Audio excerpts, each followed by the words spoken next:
Yo, yo, yo, it's your girl and boy CT. I'm Cindy Barnes. And I'm Travis Barnes. And we are the founders of the Overcomers Podcast. Sponsored by Journey 333. That is a place of mind, body, spirit that helps you with fitness, coaching, and nutrition to look better, live better, and feel better. We produce these episodes every week for your enjoyment to help people to overcome adversity and live their dreams.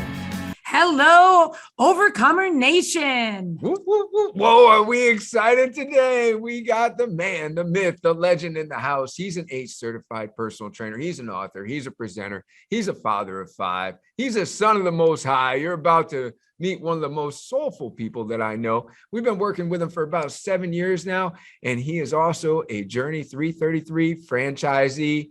Jeff Case, welcome to the show.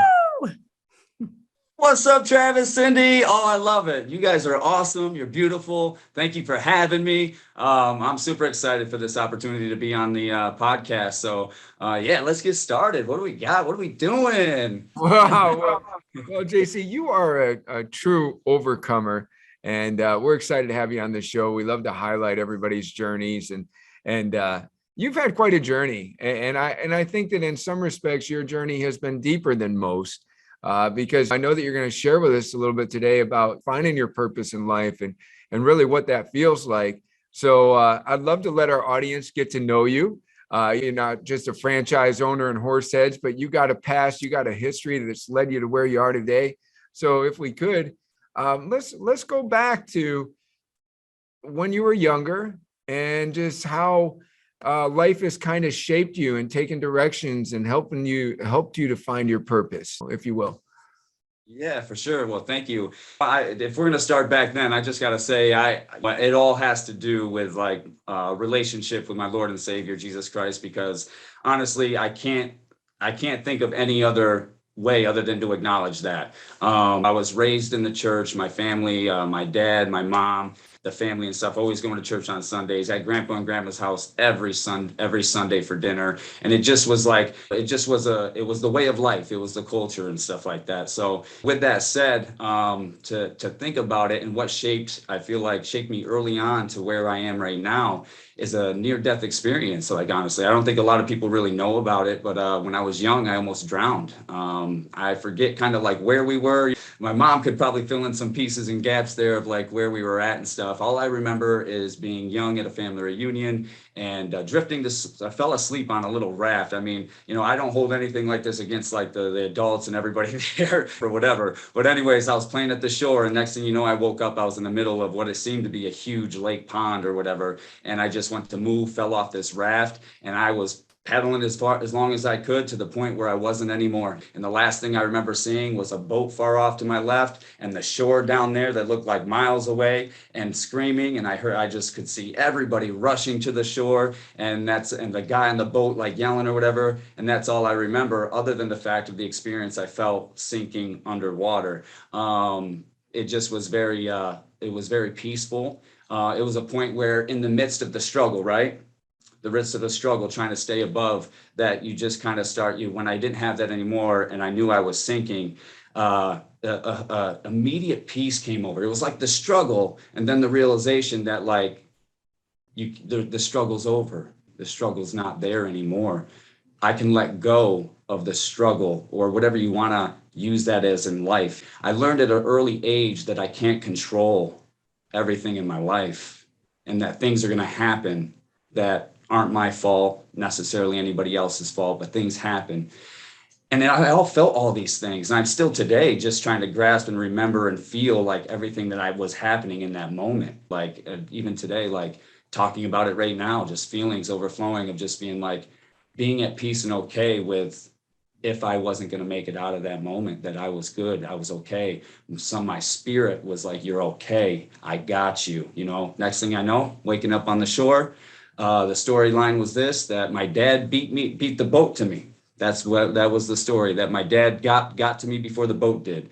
We can talk about that later. I'm gonna get crying. But yeah, so that's what I remember. And that kind of like set the tone growing up from there, experiencing like death in the family and friends and family passing away and this and that. I guess I had a an understanding. I was always told I had a old soul, or I had a wisdom and things like that. And I think I'd have to attribute it to that, and that godly experience I had in the moment that kind of shaped me going forward. I mean, I always played sports and stuff like that. My dad had me heavily into different sports and things like that growing up. I wasn't always a chunky kid growing up, but I hit puberty, and then next thing you know, I'm chunky and had to deal with like bullying, but yet I was also the athlete too. So it was like this paradigm there, and then working my way and as self-confidence and stuff like that through that, being a confident, very like a very good athlete growing up, but also being bullied too. You got to juggle these two things. So, and then just playing sports all the way up through. I was always in the gym. My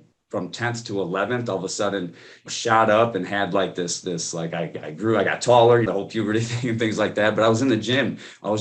Dedicated, working hard for football and things like that in the off season and things. But yeah, growing up, just things like that. Sports definitely was a huge part of my life. It helped me build that confidence while if I didn't have the sports to kind of keep me in the friends that I associated with, who knows? Could have been like somebody else who was a young overweight kid who had to deal with bullying and things like that too. So a lot of things have shaped my life up until this point. So that's kind of like a little bit of the early on history. I have two follow-up questions on that. And I do want to comment on one thing you said, being an old soul. It's interesting that somebody that gets connected at a young age to their spirituality so deeply, and then gets to just kind of feel their spirituality throughout their life when people pass or whatever, and, just approach it from such a mature perspective, would be classified as an old soul. Regardless of your faith, what I'd like to tell you is that if you have a faith that tells you that life is infinite, then this isn't real life. And if life is infinite, maybe we all have old souls. So pretty interesting stuff there. Let me ask you this. I want to talk spiritually, and then I want to talk physically, because here you are, a fitness business owner. And so I definitely want to talk about your weight loss journey. But I want to ask you if, after getting connected at a young age spiritually through a near-death experience, were you ever a prodigal son? I want to know. Inquiring minds want to know. All right. Well, elaborate a little bit more what you want to know about the prodigal son. Like, what do you want to? I think that it's great that we're touching on faith, spirituality. There's no holds bars on this show. So, but I think that inquiring minds might say, so is that it? He just got connected at a young age, and the rest was just like smooth sailing. He was just always, deep into his faith, and he never went on any wayward journeys or so. Right. Where you said, yeah, right. Okay. Right. Yeah. Right. So take it from there. Yeah, no, it's not. Just like I've made choices in my life that some people would regret or just feel like they made a mistake and things like that. I'm sure everybody on this call where you've had, we all are human. We've all made poor choices. In growing up, it wasn't smooth sailing. No, I treated people wrongly, you know what I mean, and things like that. And then, I've done things that were wrong and things like that too. So I guess what I've learned through it is that, like, amidst the choices that I made, that would have, whether I had consequences for it or not, has helped me understand that grace is a big part of my life. Grace is something that I'm going to have till my last breath for anyone in any situation that I ever have to face. And it's kind of like this. It's not that there's not consequences for things and choices that we make, but there can be a way we approach it to where there's the grace that's given, but sometimes we have to learn the hard way. I have learned the hard way, just like anybody else growing up, whether through school and disciplinary things, and been growing up as a young man. Even with that, I wasn't really I think when I was like 22, when I met my wife, is where I really started to like dig deeper into that spiritual sense, because it was like, I knew the thing, but it was like the Bible says, you teach them while they're young and they'll come back to it. Well, there was a gap there where I was just not like there much. I mean, it was there, but I wasn't really doing or kind of living the way I should have been. And it's all tied to this whole thing we're talking about, this purpose and overcoming. But yeah, I mean, people might not know this either. I went to college. My first stint in college, I played football. I wasn't in the right mindset. It's all about just sports and stuff like that. Got hooked up in the wrong crowd, and next thing you know, I'm spending a few days in out of normal the local area up in Buffalo, and locked up, locked Okay. up, and yeah, I've been locked up, and that's the thing. It's like who you associate with. Got this thing right in front of me right here that says you associate with eagles, you soar, you associate with wolves, you howl. And I definitely recognized that I wasn't putting myself in the right situation and ended up, locked up for a few days. And only because my parents said when they got the call, they were like, you let them sit there. We got to go to work. We'll get them on Monday or something like. We'll get them on Saturday. So Tough love. yeah. They're like, well, it's the middle of the week. We'll get them on the weekend or something like that. I forget what Yeah. it was, but so I had to sit there a few days. But funny little story on that, real quick, is that I was in there for a couple of days. It was hilarious. I mean, I should show you the picture. My hair was out to here. It looks like the craziest mugshot ever. And after a couple days in, they came up to me and they said, "How old are you?" And I told them, I said, "I'm 19." They said, "Well, you're not supposed to be with the adults. You're supposed to be with or I was in with the like the grown men, and I was supposed to Right. be in a different area. So I spent a couple days with the grown men there, locked up. And but anyway, it was an experience and something that I don't obviously look back on with favor. But I Sure. remember when they switched me to with the where I was supposed to be. I was in this room, and the guy next to me, there was a vent, and I'm sure it was hilarious, because I was only there for a day. So like they came, whatever, all these looks, you got a room full of young guys like your age, and you're the new guy or whatever. So I'm in my room and I hear a tap on the vent. And it's like, and remember, I was playing safety. I was playing football in college, and that tap on the vent, and it goes, "Hey, how much do you bench?" And I sat back. I said, "How much do you weigh?" But yeah, so yeah, the prodigal son, it definitely, we all have our shortcomings and things like that. But again, going forward, just lessons learned, and just the grace that kind of comes along with making mistakes, but also having to deal with the consequences of the choices you choose to make. So. Yeah, well, I appreciate you sharing that, because fitness is a journey, and so is spirituality. And sometimes people may mistakenly believe that someone shares, "Hey, I got connected through this near death experience at a young age with my spirituality, and the rest was smooth sailing." And I don't think that can be true physically or spiritually. It would be a very rare case if it were. So how about this weight loss journey they were talking about? You're talking about being heavy and not taking care of yourself. And let's talk Yeah, about. so for me, yeah, sorry, Trav. Yeah, so for the weight loss, I mean, so when I jumped to a few different colleges, and in the meantime, I ended up meeting my wife. And then after coming back home from meeting Biz, the love of my life, and so meeting her, just like anybody else, coming back out of school and stuff like that, you got to adult up, you got responsibilities and things like that. We were pregnant early, so we had our first now boy on the way, and working at like two jobs type of deal, and went from being physically fit to not. I used to make a joke like I was cheating on my wife. I had two dates every night. It was with my wife and with Wendy's. I was like eating Wendy's so much, like it's it was one of my favorites and probably still is. But like I went from like a solid 200 pounds to like almost 300 pounds, like in 2 years though, in about 2 years. And a lot of people didn't see me in that time, and it's because I was working so much too. And then I also wore sweatpants all the time, so you couldn't really see. I had hoodies and sweatpants on, and my body kind of carried it differently. So a lot of people are like, "Wow, I didn't realize you." People close to me, they're like, "I didn't realize you were that heavy." I was like, "Well, I was." And just like anybody else, walking that walk of life that has its roller coaster of ups and downs, just like I coach. So having that experience helps me be a better coach. I can definitely relate. I've had weight loss experience. I've had 100 pounds. I've had 20 pounds more than I wanted to. You know what I mean? So I've had to work through that too. So I definitely have walked the walk, and kind of know what it takes to get there. So to relate to others with that said. So yeah, I gained that amount of weight in about 2 years. And that story goes like this. My buddy who was going to school with me, he he comes home once a year for Christmas. And it was like that year right before I came to Journey, he said to me, he came home and I went over to see him. I hang out with him for the week, and he told me, he said, "Bro, you look disgusting." And I was like, laughed it off and whatever. And sometimes you need people like this in your life. So just so everyone knows who's watching, like if you got that friend or that somebody who just bluntly just smacks you in your forehead and says, "Hey, you look disgusting," hey, don't write them off. Okay. Give them some grace. They're probably telling you something you need to hear. And so, I hung out with him for like the whole week, and he would say things to me like, "Dude, I've never seen you like this. You're married, you got a son on the way. You need to take care of yourself. I've never seen you like this." And I was like, I laughed it off. I got pictures of being on his couch in my full sweatpants, eating crackers and cheese and things like that, having a good time. I just laughed it off. And then that day he left, the next day I said, "You know what? You're right. He's right." So I made a plan that year to just kind of, this is the year. And day in and day out, how did it work? Well, I said, "You know what? Tomorrow I'm going to get up and I'm going to run a mile." I got up. I ran 20 steps down the road and was like, "Woo." That mile's not coming today.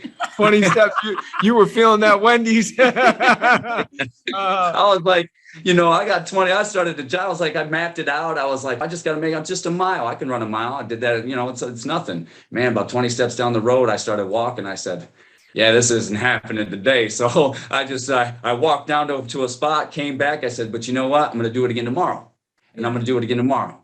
And I'm going to do it again tomorrow and tomorrow and tomorrow. And I can do this, okay? I don't have to wait days in between. I can do this every day. I can get up before my family gets up. I can get up and go take care of myself and get my head right." And I did that day after day. And that 20 steps turned into 40, turned into the mile, turned into 2 miles, turned into 3 miles. And day to day to day, it was habit stacking. There's a great book on habit stacking too. Just starting to identify those key points that you find some weaknesses in your day. Like, maybe it's after work, you get home and you're like, I just find like I'm vegging on the couch.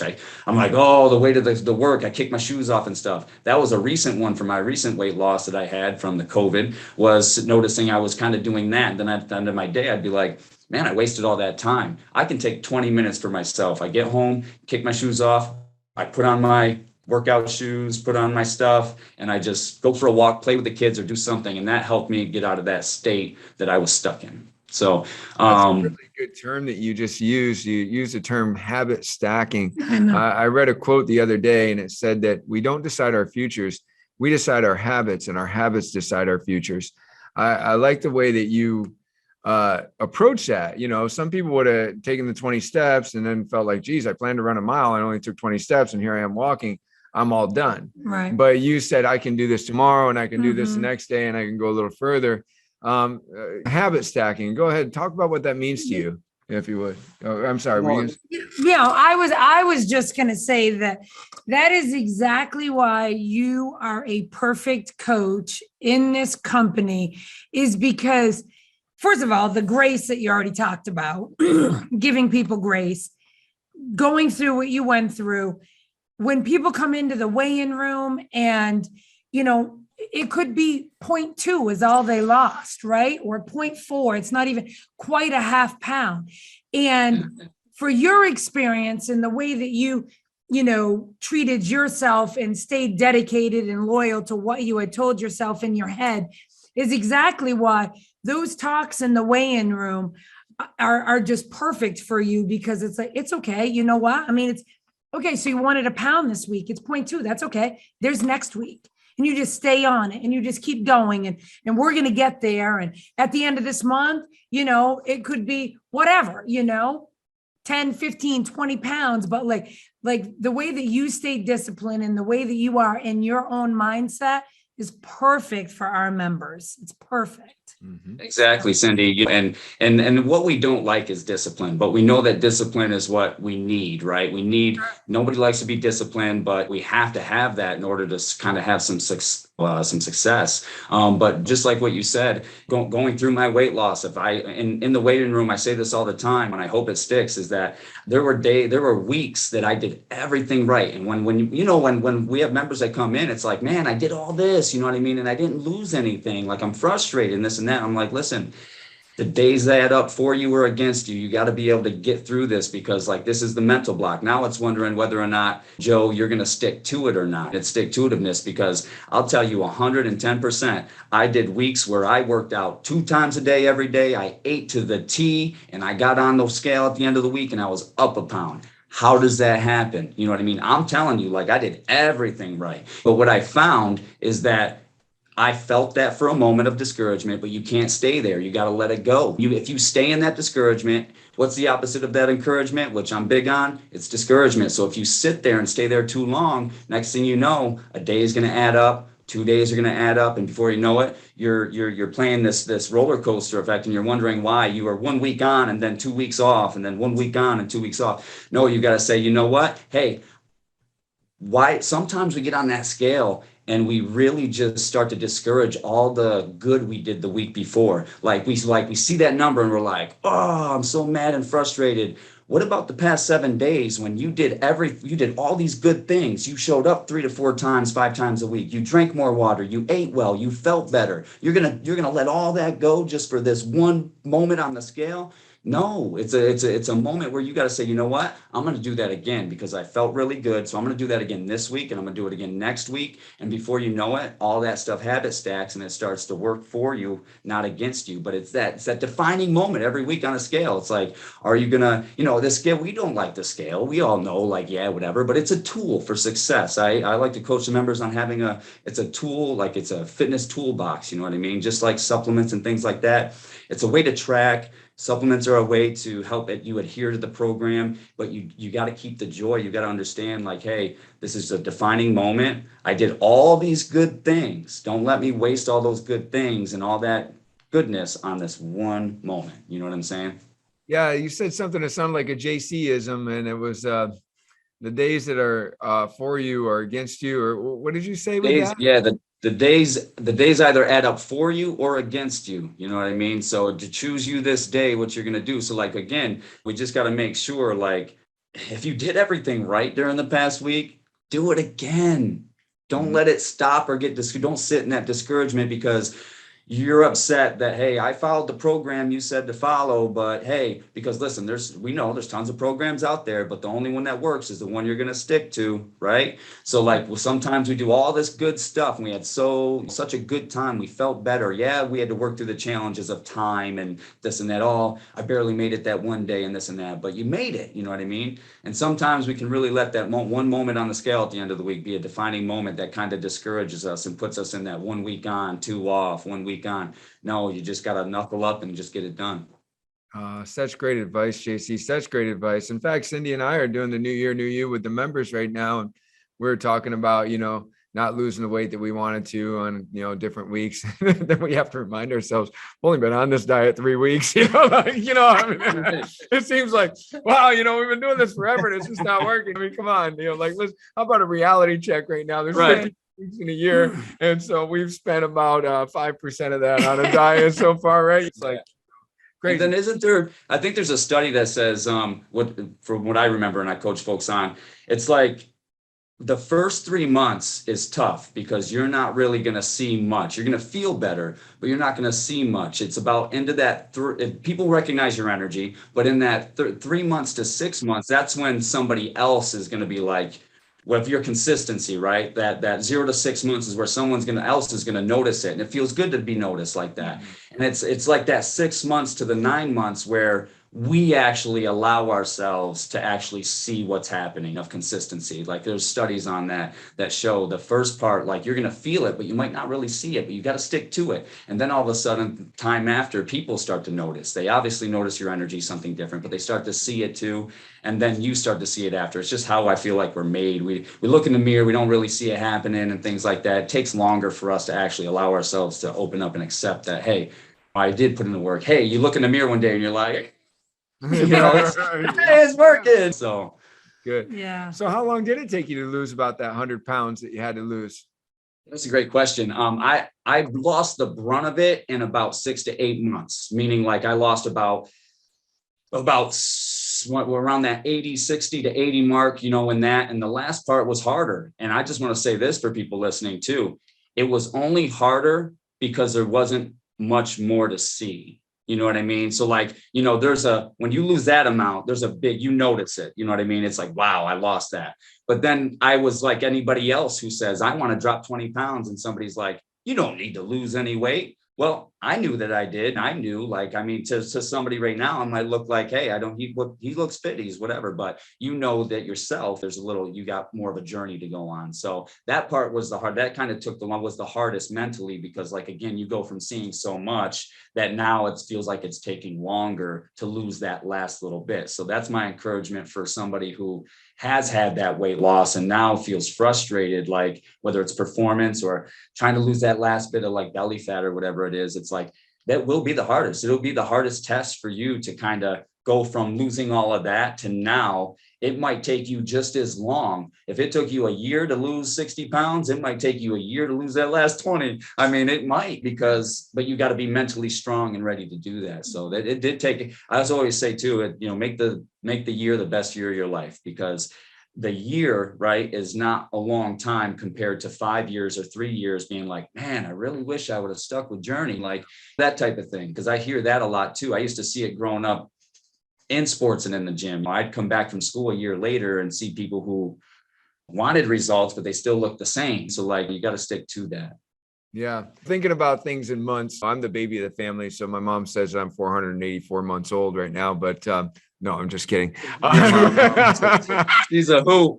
But you should have her on the podcast. Is she not here? Oh, she should be next. No, but when you think about things like that, I mean, maybe I am roughly 484 months, maybe even closer to another 12 on top of that. But maybe I'm almost 500 months old. And the reason I'm talking in months is because people don't even want to get on diets for like, if I got on a diet for 5 months, it would be 1% of my life, right? Like, can you give 1% of the time that you've been on earth to fix your health and stay on this earth a bit longer and really transform your life? So I like the fact that you're just kind of breaking it down in time frames like that. And just sharing with our audience so much useful information. Cindy and I are blessed to have you and Jeremy and Logan, who have had firsthand weight loss journeys that are now franchise owners and, building your community, and you get to share in the struggles and really empathize with the members. It's excellent. It's really excellent. So what has been, I have 2 questions for you. I want to get into purpose because you're living your purpose. But I also, we've talked about a couple struggles. We've talked about our spiritual journey and our physical journey.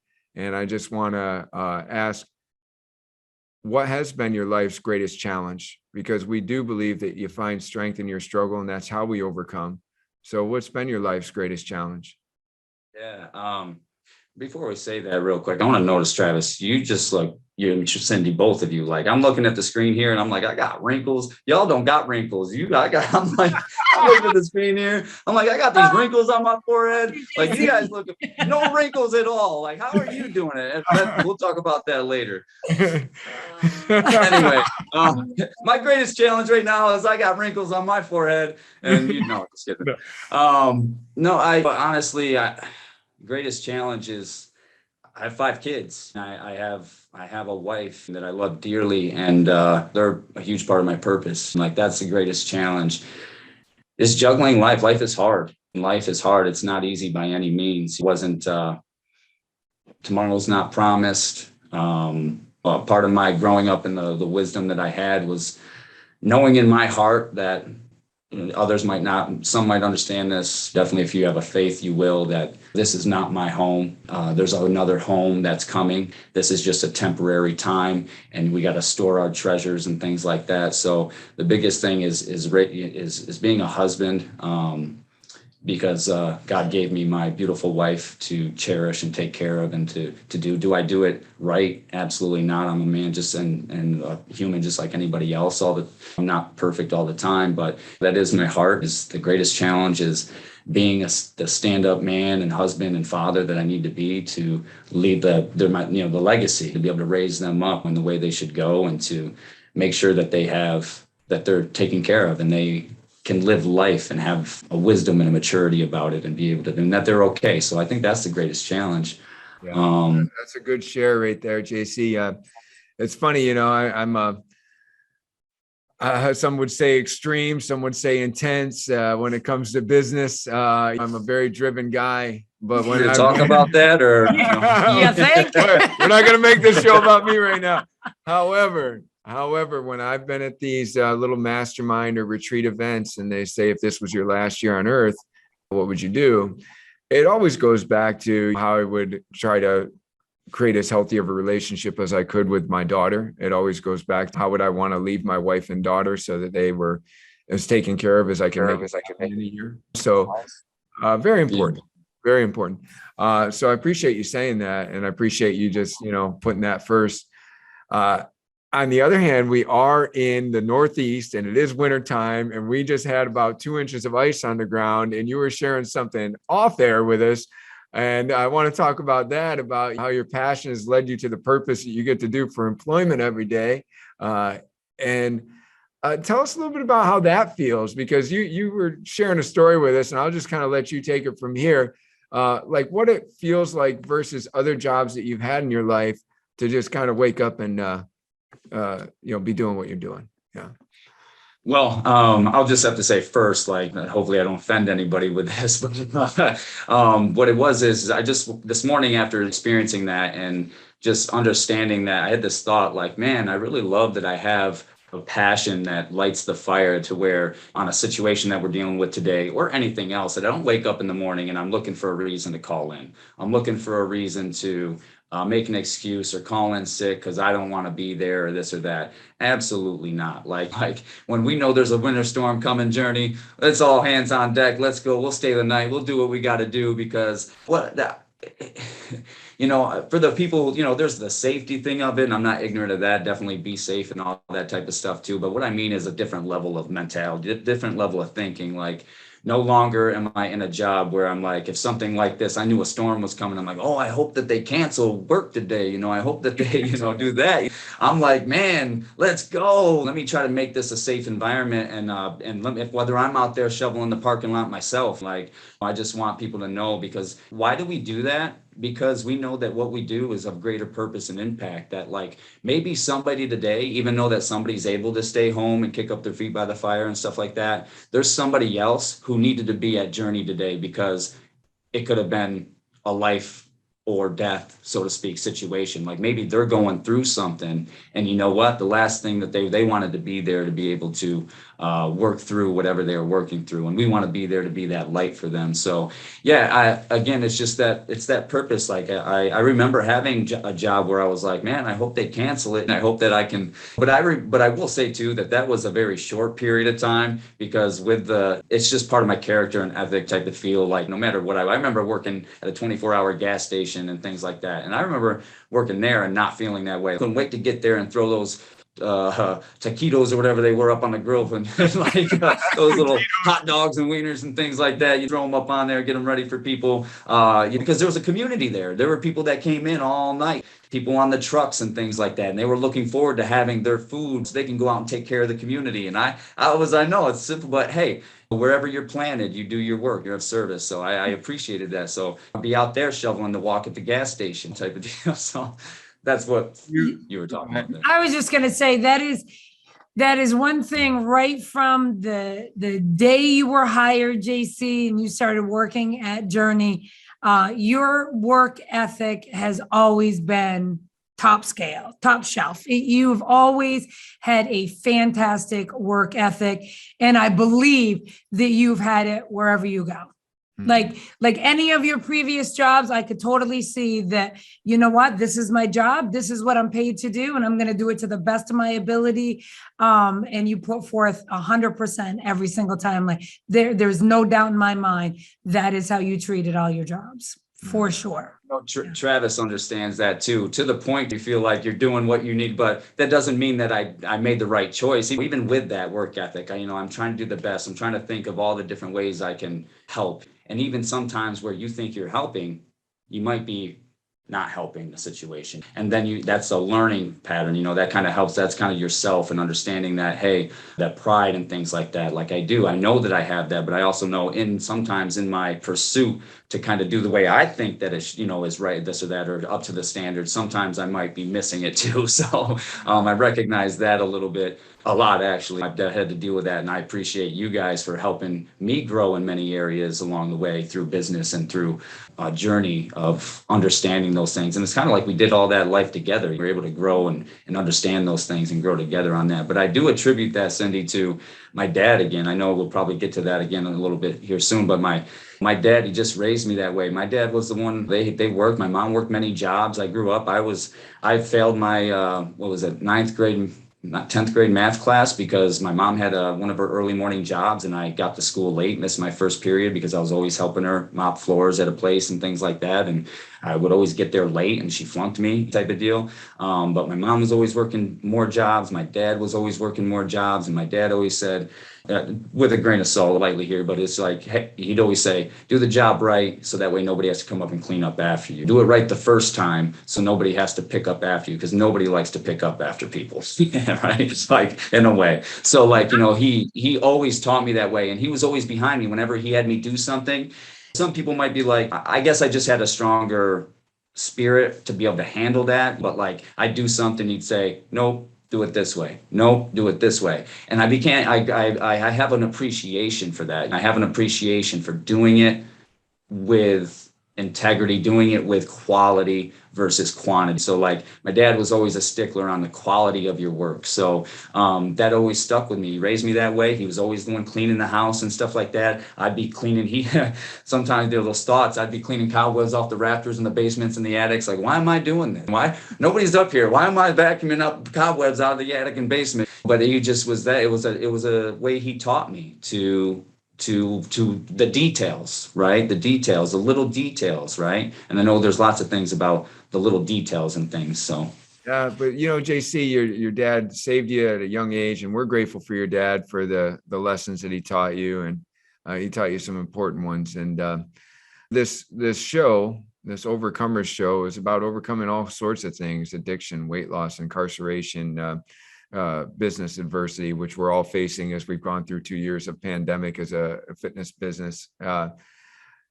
You had to suffer the loss of your father, and you had to get back on track without somebody that's been so important in your life. If I could ask you to just share a little bit about that for people that may have to overcome loss as well. He was so important in your life, and we were with you. We've been with you for the birth of 4 kids and the loss of your father. But if you could share a little bit about that. Yeah. Coming up in March here will be 3 years. And I remember getting the call. I remember Cindy, I think it was you that came out saying, you got to go.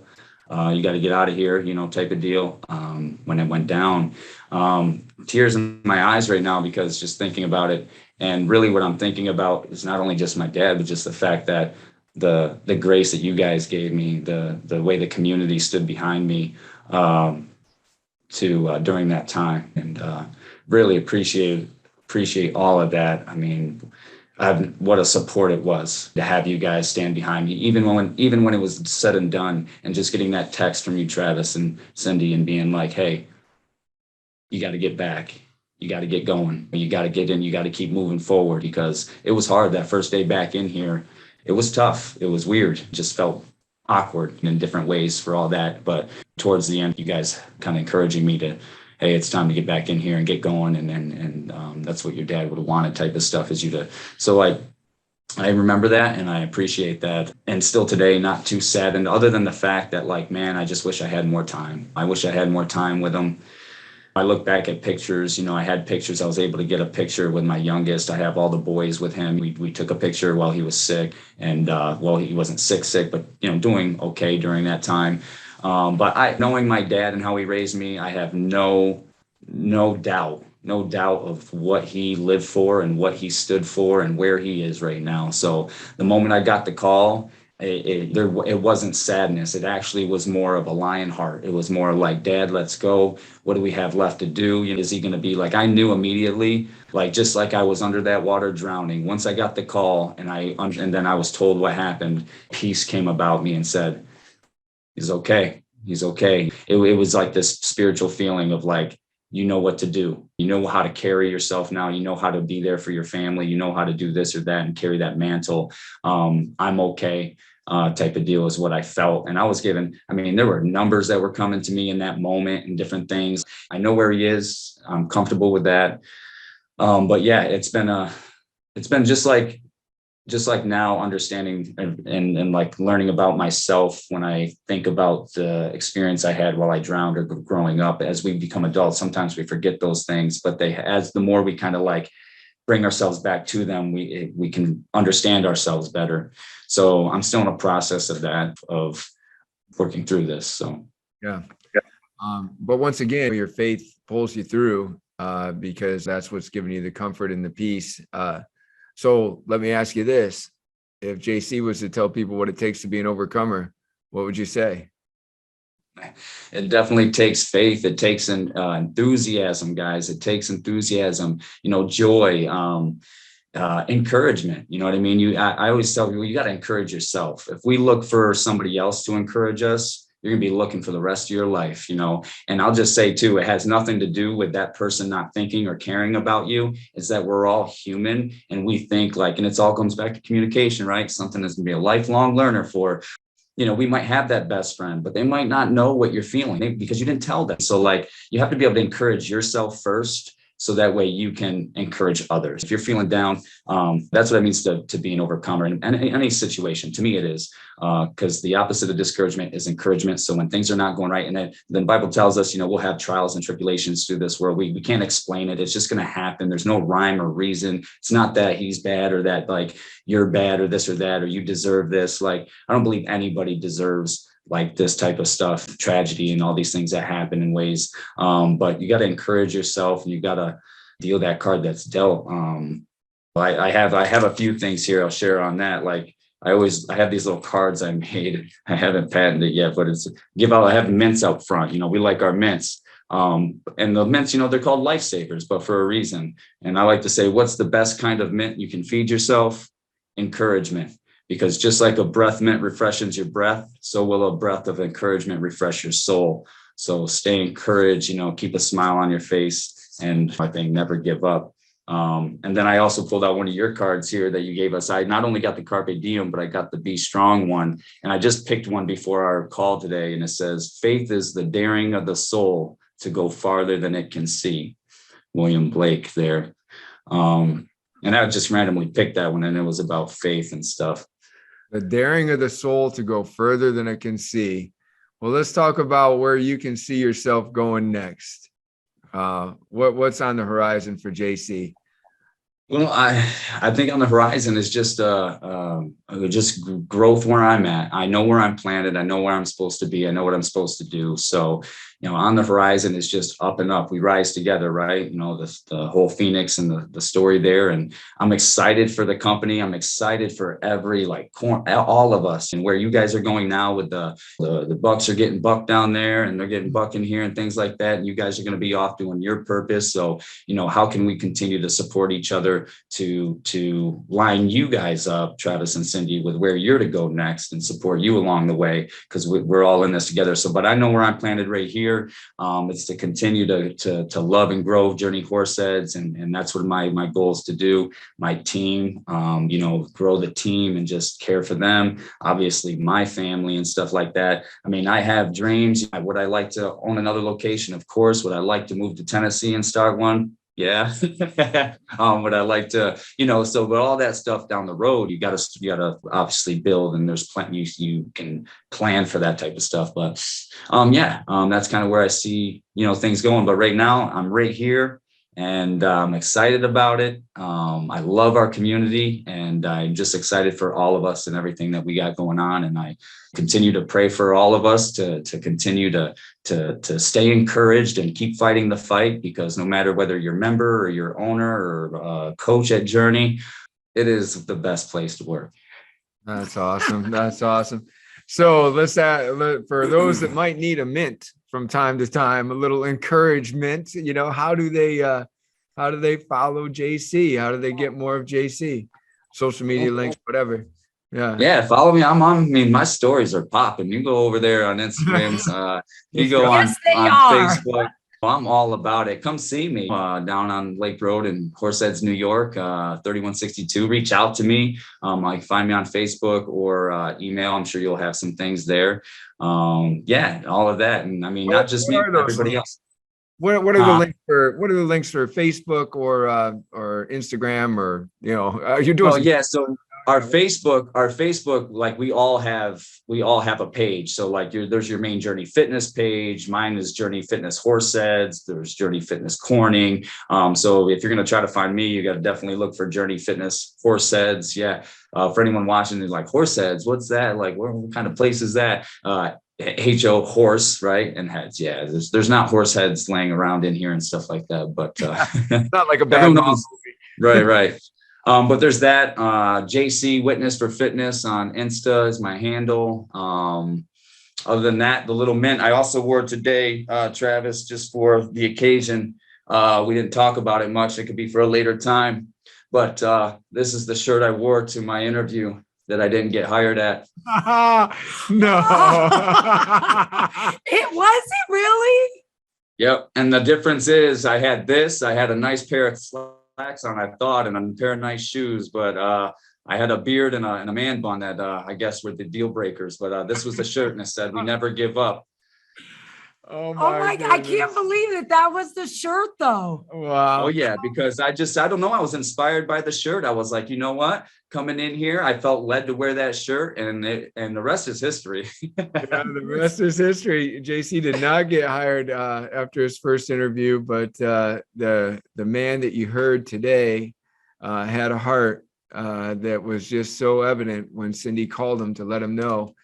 Even asking to pray for our company and asking what he could have done better. And Cindy got off that call, and with everything that she shared with me, we said, we're going to have to keep him in mind, and we did invite you back for a second go at it. And boy, there was no beard, there was no man bun, and he knocked our socks right off, Sure did. And the rest, you're right, is history. It's been a great relationship, JC, and we're looking forward to many years to come. It's been awesome. Yeah. It was great. Cindy said, remember she called, she said, when I asked her, I said, well, what happened or something like that? You used a word, and it's funny, the word you used, I don't know if you remember me telling you this recently, but it was a word that was given to me when I didn't get the job after we hung up or whatever. And I emailed you back or whatever. I said, told my wife, I said, you know what, maybe they hired a knucklehead or something like that or whatever. And then next thing you know, a couple weeks later, however it was, a week or whatever, you called me and you were like, yeah, he was a knucklehead or something like that. So, sorry to put that out there on the podcast. Yeah, you manifested that. Yeah.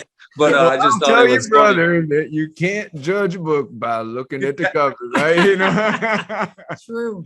Yeah, no, JC, we're so grateful that we had that second opportunity with you to take the path that we've taken that's led us here today, so really good.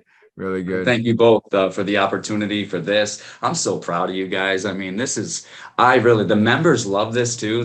They tell me about the podcast and stuff, and I listen to them as I can get to them and things like that. But, they are making a difference. I just want you guys to know. So stay encouraged. All right. Stay encouraged. Get yourself some encouragement. Yeah, I was going to say, we got our encouragement today. So, and thank you for that, JC. Yeah. Thank you. And, we'll be excited when this one comes out for all your members to hear it, and then some, because you shared some very impactful stuff today. Thank you. Yeah, you're welcome. You're welcome. Have a nice day. All right. Thank you for being on the show. Thanks, Later, guys. If you're listening to this podcast, that you are on the right path, you're in the right place, you're connecting with people who have overcome adversity and are now living their dreams, people that have gone from incarcerated, displaced into a FEMA trailer, to now a successful franchise. So we get you. We understand what it's like to struggle, and we also understand what it's like to come out on the other side.